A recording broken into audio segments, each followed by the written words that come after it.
They are helping him here. They're giving him shots, they're giving him tablets, and I will come back when he's better for a follow-up visit.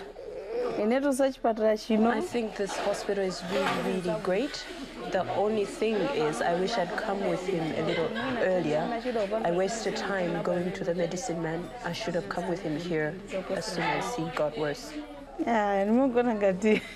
When they first started giving him the medication and injecting him and everything, I thought, well, everybody in here is a witch doctor. I'm saying that because I know that this disease could come from witchcraft, but coming here, things are changing a lot. I really don't understand how he got this disease and how it started, because the day before we were sitting together, eating together, and just overnight it started. When and if my child gets better, I will definitely come back. I can't fail. I will come back to this hospital. What hurdles do you face in treating the disease? Well, several hurdles, and ours are, in a sense, much more mundane. We need to make a diagnosis quickly. We are not always able to get the sort of laboratory backup that we need. We need the drugs, and we're dependent on donors giving them to us, and people have always been very generous.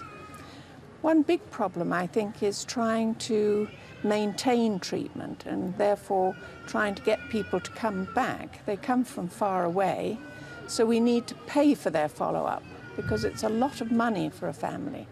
And that, I think, is a major problem in caring for children in resource-limited parts of the world, where you're dealing with very poor people who've got this major problem to cope with. And the other thing, particularly with Burkitt's, and I think you've seen it, is that a child responds so quickly. A mother feels, surely this can be treated fairly easily again. And it's to instill there's a real need to finish the treatment that's so important. Can you please explain why there is a lack of medicine to treat the disease? Well, it's not that the particular medications that we use are in any way modern or expensive in the terms of what you treat cancer with. But compared with simple antibiotics, simple antimalarials, they are expensive. And if you're dealing as a ministry with the whole health needs of the country, and you have a smaller group of very expensive, relatively very expensive treatments, then perhaps those are ignored or at least kept to one side while you're trying to look after all the much more common and life-threatening problems. So I don't think we can blame or criticize, but somebody must be the advocate for the children who have got cancer, and it's my privilege to be that. And aren't they lucky to have you, if I may say so? Thank you.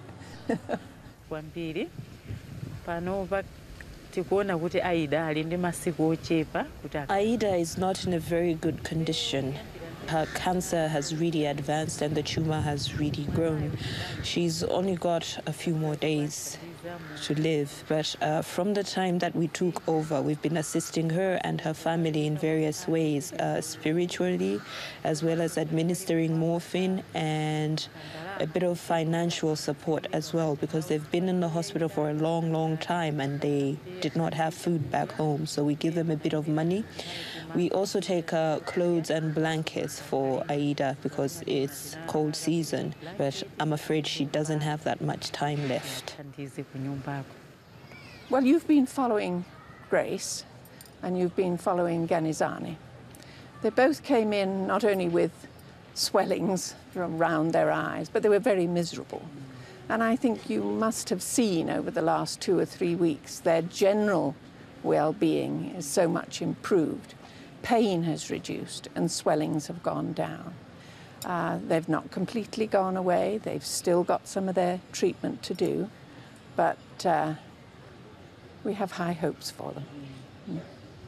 You also saw Precious. And you didn't see Precious when he first came in, but he was very edematous, very swollen. He's paralysed, incontinent. And from the tumour point of view, he did remarkably well. All that swelling went down, masses that we could feel disappeared. But he got measles. Measles is a disaster when you are already run down, and then on top of that, we've given you drugs that are going to make you less likely to be able to defend yourself against an infection. He got over the immediate problem of measles, but we could not get him completely well again, and sadly, he died.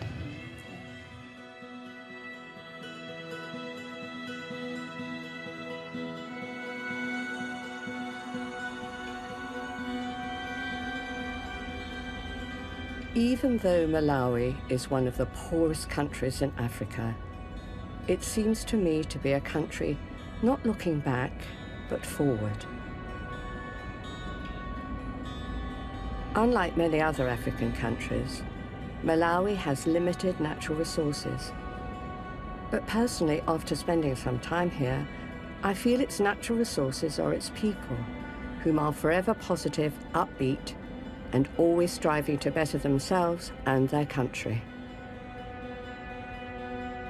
In a small way, I hope our film will help the medical centres throughout the country broadcast a message to their villages.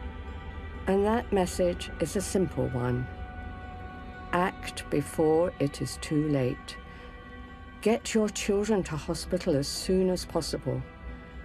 Then the chances of this cancer becoming terminal will be vastly reduced.